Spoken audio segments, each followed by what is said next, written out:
Sonny, 1931, Brooklyn, New York. That's correct. Let's go back there. Tell me about life in Brooklyn when you were just a little kid. Well, first off, let me say my given name is Irving. Okay. And I've been called Sonny ever since I was 2 years old, in kindergarten, in elementary school, straight through the New York school system. As a matter of fact, even when I was in the service, they started calling me Sonny. And to this day, the only thing that anybody knew me by Irving was on my dog tags while I was in the Navy. Growing up in Brooklyn, as you can see by the date, it was Depression time. Right. We had no money, but as the saying goes, I was poor, but I didn't know I was poor until I was maybe 6 or 7, and I said to Mama, I want an ice cream cone. And she says, okay. At the time, an ice cream cone was 3 cents. Mama said, okay, I'll buy you the ice cream cone, but you can't have one tomorrow. Bear in mind, 3 cents. But it didn't matter to us. Our life was playing ball. Either out on the street playing punch ball or going over to the schoolyard playing basketball, leaving the house early in the morning, coming home at night, and believe it or not, most of the times missing our lunch and just out there playing one game after another. Seemingly we never got tired. As in New York, we were a bunch of guys. No, we were not a gang. We were called the Social Athletic Club. The name of the club was the Vultures. The colors were maroon and gold. We were good kids, but tough kids. We didn't take nothing from anybody. I don't care whether we were of the same religion or whatever anybody said to us, they would pay for it. That's the way we were. If somebody called us the K word or JB, they found out what a JB would do, which I'm very proud of. We were not hoodlums, but we didn't take any garbage from it. If you try to put us down, by God, we let you know you ain't putting us down. Most of my young life was playing ball, punch ball, basketball, very little football because number one, we didn't have the money to buy equipment. Number two, there weren't that many venues for us to play at. Blacktop, that's about it. Every Sunday morning was a softball game. Usually we come home from a date. We took a girl and she had an ice cream soda. That was a date. Before we even went home, we went to the schoolyard to make sure we had the court reserved so we can play a game. So it was growing up was a tremendous experience. Like I said, we didn't have much of anything as far as materialistic goes, but we had ourselves, we had love of family, and we were a bunch of good kids. Tell me about your parents. What did your dad do? My father was a butcher. He worked, first of all, both my parents came from the old country. They were originally born in Austria. After World War I, it became Romania, in a little village called Bukovina. And I'm sure everybody has seen what these little villages are and whatnot. While my father was in Romania, believe it or not, he was a cowboy. Daddy used to take cattle.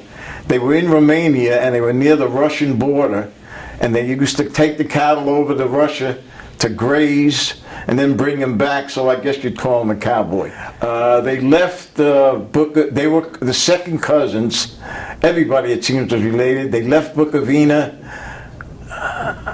I think it was 1921. They went to Le Havre, France, and then they came to Ellis Island. They were sponsored by my father's uncle, whose name was Leo Feller.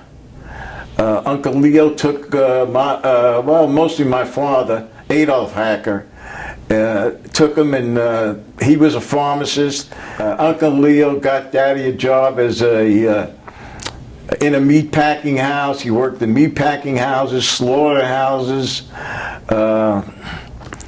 grunt work.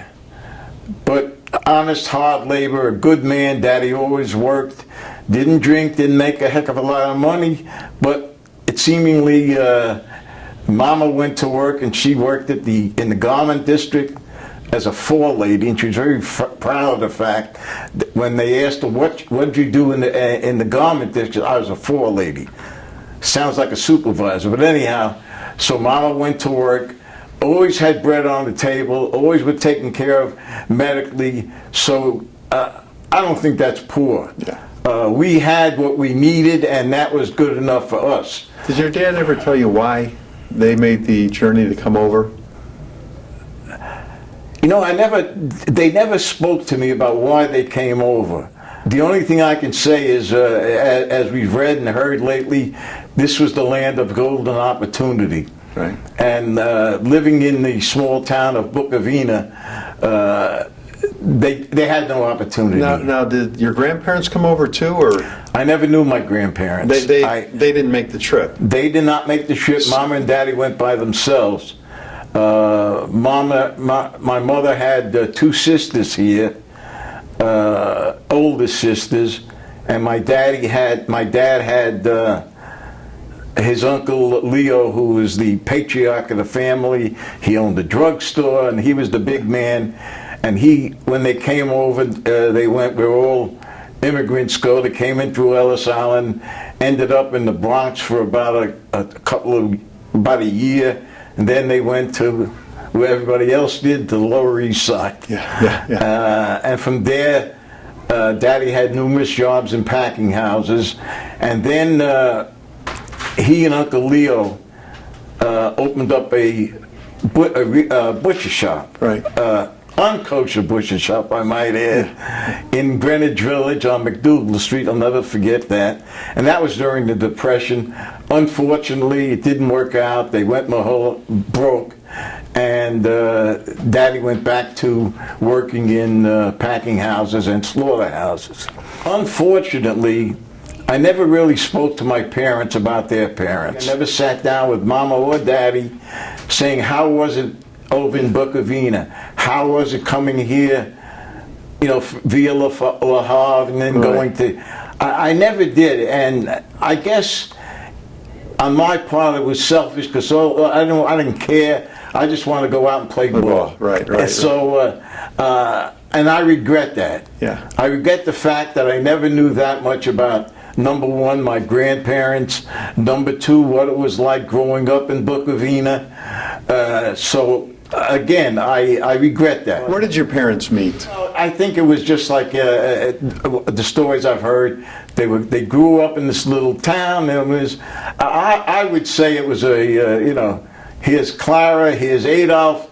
They're getting married, and period. Right. They loved each other. They were good to each other. But to say there was a romantic get together. I don't think so. I think they just, as the years went by, they had a great admiration for each other. They came here basically the same time, and that's it. They got married in the States in 1925. My sister was born in 1927. 4 years later, I was born in 1931. And as I said, growing up in Brooklyn, New York, everything was playing ball, because we had nothing else to do. We had no money. Now, you're such a big sports fan. What teams did you follow? Who are your teams? In 1939, I was in the bathroom, and some guy looked at me and turned around. He said, who are you rooting for? Being from Brooklyn, but my father was not a fan, not a sports fan at all. Anyhow, I looked, I said, well, I'm in Brooklyn. I root for the Dodgers. And that's the way I became a Brooklyn Dodger fan in 1939. Followed them straight on through, and then when they moved, I didn't like that. I quit on them. Yeah. But at the time, I was in the service, and I was in Jacksonville, so I really didn't follow them that well. But I really didn't have a team. I hated when they moved to L.A. I did follow the New York Giants as a football team. the Robustelli, and that era. I went to the Utrecht High School in Bensonhurst, Brooklyn. During the summers, we didn't have much of anything. I mean, there was no day camp, or not there wasn't. We just couldn't afford day camp. Our summers were spent playing ball in the schoolyard. Didn't cost nothing. But when I was 14 years old, a very good friend of mine, a close friend of mine, just lost him, a great guy, Davy Goodman. There were three of us. There was me, Sonny Hacker, Herbie Horowitz, and Davy Goodman. We were like stereotyped. You listen to those names and say, oh boy, that's New York. Anyhow, Goody, who was Davy Goodman, we called him Goody. Goody says, look, they need, he worked at a hotel, the Hotel First in Fallsburg, New York. And he said they need a couple of guys in the kitchen. Well, you needed work papers, and you had to be 16. And not only didn't I look 16, I didn't look 12. So anyhow, he says, I think I can get you and Herbie on. We'll go to work, but tell them you're 16. Well, they needed help, so they didn't. We got on a train, got off in Ellenville, New York, and there was the owner of the hotel, Joe Wasserman.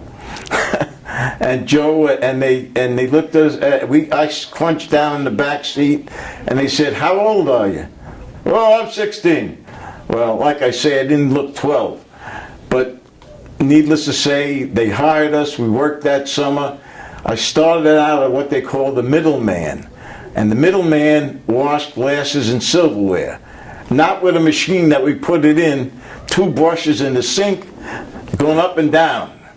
All right, that was the first year in the mountains. Needless to say, went back home after Labor Day. The season ran from Memorial Day to Labor Day. Went back to Brooklyn, went to school.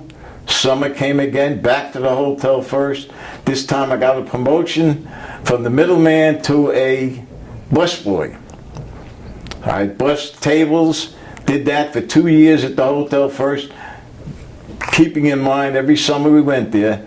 The final year, I made it to waiter, and that was it. The money at the time, I thought was fantastic. For a season, we usually made anywhere from $2,000 to $3,000 for a summer. Wow. And I don't have to tell you that we're talking about 1949, 1948, 7. So, as a matter of fact, my wife can show you the ring. That was the way the engagement ring came from. Yeah. Working at the Hotel First. Now, tell me some of the famous people you met up there. This is in the Catskill area. This is in the Catskill area. It's called the Borscht Circuit. And a lot of the hotels, especially the bigger ones, would hire, they were either bellhops or busboys or waiters. Most of them were bellhops and did nothing but stand around, look around. And most of these were college boys from schools like CCNY, NYU, LIU, guys like Wilt Chamberlain, who was, I think, Kansas or something. But they all came to the mountains. Fats Roth, Dolph Bigos, Sid Tannenbaum, Frank Mangiapane. These were all guys, in all honesty, it was a hello, how are you, because I was just a lowly busboy or a waiter at the time. Now, to let everybody know, who were these people? Well, Frank Mangiapane, Sid Tannenbaum, Fats Roth. Sid Tannenbaum was a great All-American out of New York University. Dolph Bigos was a great college basketball out of LIU. And also Ed Roman, who was a center I met down there, was a center at CCNY. Now, working in the mountains was an experience I'll never forget. I loved it. I grew up there. It was a fantastic life. I loved it. In fact, as I loved it so much, when I got out of high school in June of 1949, graduating from the Utrecht, I wanted to go back. It was the summer. And that's when Mama stepped in and says, You're either going to school, college, or you're going to work. You're not going to bum around in the mountains. She called it bumming around. Well, I guess you would call it bumming around for money, but I used to call myself, not myself, but the waiters were like hired gigolos. If on the weekend they didn't get enough guys that came down, and there's a bunch of single girls who used to come down for weekends in the mountains and to the Catskills, and they had Saturday night dances, and if there weren't enough boys, the waiters and busboys couldn't leave the premises. We had to stay there to be their, not escorts, but to dance with them, so they'll come back the next time. They made a movie about you called Dirty Dancing. That's right. Yeah. That's right. It's an experience that I will never forget. I will never forget. I think it was some of the best times of my life. Yeah. And I think anybody who worked in the boar circuit or the Catskills, for any man, will say the same thing. You just can't have a bad time there unless you're real yutz. Yeah. I mean, you're not. Yeah. So anyhow, that was that. I decided to. I didn't want to go to college because I told Mama, I says, Mama, look, I'm tired of living off of you and Daddy. As again, we live from. I say from hand to mouth, but how Mama did it, she always managed to put something away in the dime savings bank of Bensonhurst. Oh, I don't know how, but she did. Refrigerator was always full. We always had clothes on our back, even if we wore it one day and she washed it that night, and we wore it the next day for assembly at the public school, PS 186. From PS 186, it was Seth Lowe, PS 96, on to the Utrecht. I regress. I go back to now, or the Gur or the Gunisht. In Yiddish, in English, that means either do something, get off the pot, or something. So I did not want to go to college. I felt there was too much money for Mama and Daddy, so I went to Drake School of Business. As every nice Jewish boy, we got numbers, you got to be an accountant. I went to Drake School of Business. While I was there, it was a great experience. Again, everything with me was either social or playing ball. I didn't care about learning or anything like that. And being so close to after World War II, everybody thought, kids who came, in my case, they thought I was a veteran from World War II, so we had all the girls hovering around us. Again, I looked like a baby. How they can think I was in World War II, but that's beside the point. But I was 17 years old. Anyhow, instead of getting down and grinding it out, I was a social butterfly. Playing ball and being social. At night, we belonged to a basketball league. We played at the JCH, the Jewish Community House, which needless to say was a bunch of Jewish boys. And the biggest experience was we played at the YMCA, Young Men's Christian Association.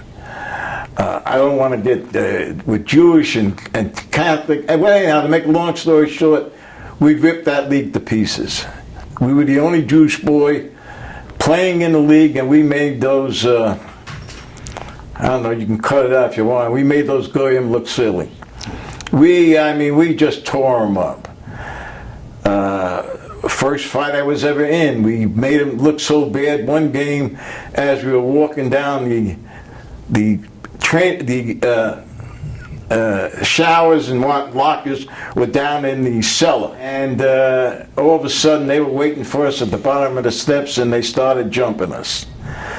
Well, needless to say, like I say, we were not hoodlums, but we were not sissies either. So needless to say, we got into quite a scrap, us boys and the lack of another word, the goyim. And we held our own with them for quite a while till they came up and broke it up. And they said, that's it. And they told us to go on home. Well, being not having a lot of money, we had no cars. Wherever we went was either public transportation or walk. So they said, just walk home and you'll be all right together. Well, we walked home together except for one guy, Erwin Sachs. He says, I ain't worried about that. I'll go by myself. as we were walking to the candy store, which we hung out, which was called Mersh's. Mersh's candy store, we got to Mersh's, which was about 6 or 7 blocks from the Y. And we went in there. As we were walking into the candy store, we were going back and back, and here comes these goyim trying, they wanted another shot at us. Moshe was going crazy, and just before it was ready to erupt, the police came in and broke it up. Irwin, who walked home by himself, got beat up. But he had a brother and a brother-in-law. One was merchant marine, one was a marine, with a scar across his cheek that looked like a hood. And they regretted they beat up Irwin, because the two brothers went to where these guys hang out and they beat the heck out of all of them. And then after I went to school for Drake for a year, and then after that, again, Mama says, you're going to go to work or you're going to go back to school? I said, Mom, I don't want to go back to school. I took a job with Eversharp Incorporated. I don't even know if they're still in business. Eversharp Pens and Razors. And I was a mail boy there. And I worked for them for a while. They didn't want to hire me because it was right at the beginning of the Korean War. And they said, well, you're going to be drafted. What's the sense of hiring? I said, no, I won't be drafted. But unbeknownst to them, I had enlisted in the Navy, but it was so close to World War II, there was no place to put us. So I wasn't taken immediately. I had to wait till bases opened up so we can take our basic training. And then a few months later, I was drafted. And as I stated to them, what happens now? I joined the Navy, but you're going to take me in the Army. And they said, whoever gets you first. Luckily, as far as I'm concerned, the Navy got me first.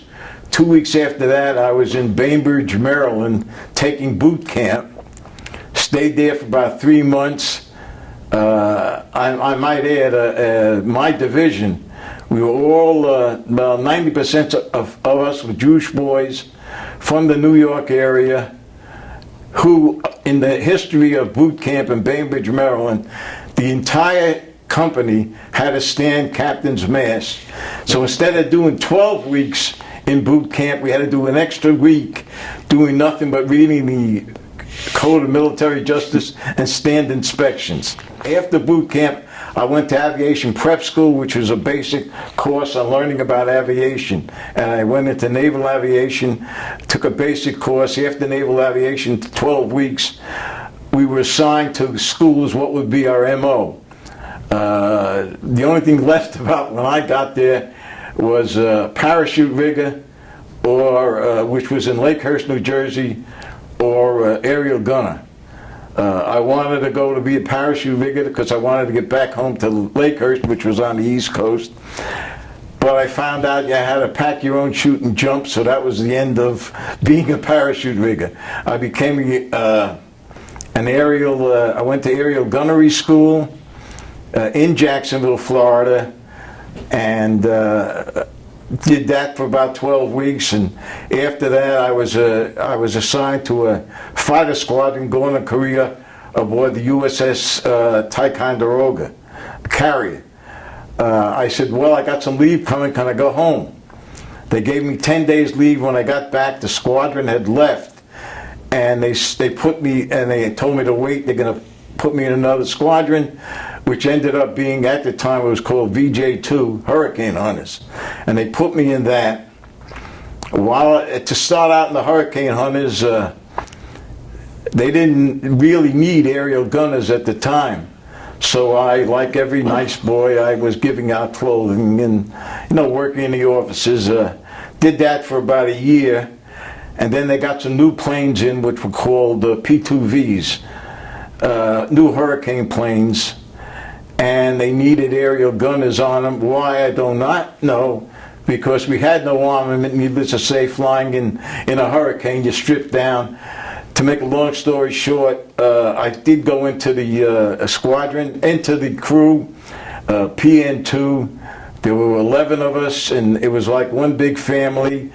I loved it. I never told my parents what I did, because I knew right away they would say, "You're crazy, what are you going to do?"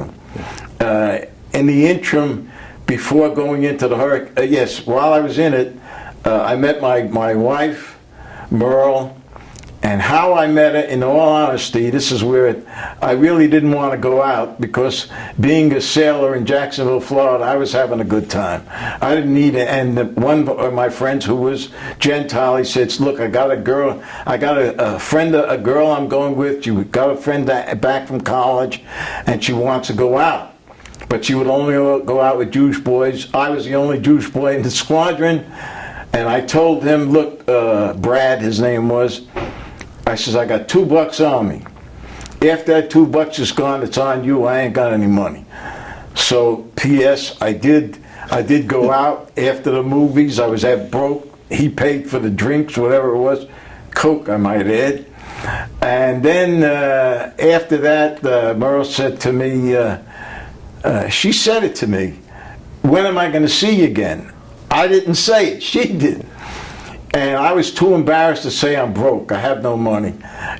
So I said, "Well, I'll come see you tomorrow." And I borrowed some money, took the bus, and in all honesty, when I wasn't flying Hurricanes, I saw Merle. Yeah. And that was a wonderful marriage, which is still going on, going to be 60 years. It was a wonderful life. We had our first child, was born 2 years after we married. We lost him. Larry was born in 1956. We were married in 54. We lost Larry in 66. I don't want Larry to be forgotten.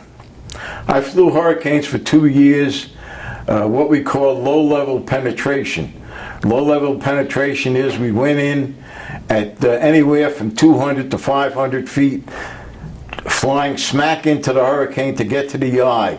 Many of the time flying the winds were usually over 100 knots. Many of the times flying into it, we can only go sideways. I mean, we just couldn't go straight ahead, and like a bunch of young kids, pilots and kids, we were laughing, not knowing at any time we can go down. But that didn't matter. We had a good time at that. They don't do low-level penetration anymore. They go up to 30,000 feet, fly down into it. It was a good life. My parents never knew. My wife, needless to say, knew about it. Her family knew about it. My parents never knew about it, but as being a good son, every Sunday I'd call and say, find out how the family was. And one day my mother said to me, "Sonny, what are you doing in the Navy?" I said, "Well, you know what I'm doing, Mom. I'm a clerk. I give out clothes and whatnot." And for the first time, my mother, my sweet little mother, called me a liar. I said, "Mom, what are you talking about? You're flying Hurricanes." Well, my sister knew I was flying because I wanted somebody to know. Right. And I said, "Beatty told you." She says, "No." I said, "Well, how'd you find out?" The Jacksonville Journal, which was a newspaper, took a picture of us after we came back from a hurricane in Jacksonville, and they took a picture of us, and they got our names and addresses and sent letters to all the parents or wives or whatnot if they want pictures of their relation who flew in the hurricane, and that's how my mother found out. And when you were flying Hurricanes, what data were you gathering? Well, needless to say, when I was flying Hurricanes in 1953, 4, and 5, there wasn't much sophisticated equipment. We had the radar, and that was it. We'd fly into a hurricane low level to find out how fast the hurricane was moving and which way it was going. Now, again, we had no sophisticated equipment. We had a meteorologist, aerologist, I should say, sitting in the nose of the plane, open, not open in the fact there were plexiglass over it, but he would look at the white caps. And by seeing how fast the white caps were moving and which way they were moving, that would go back. Our headquarters was Miami.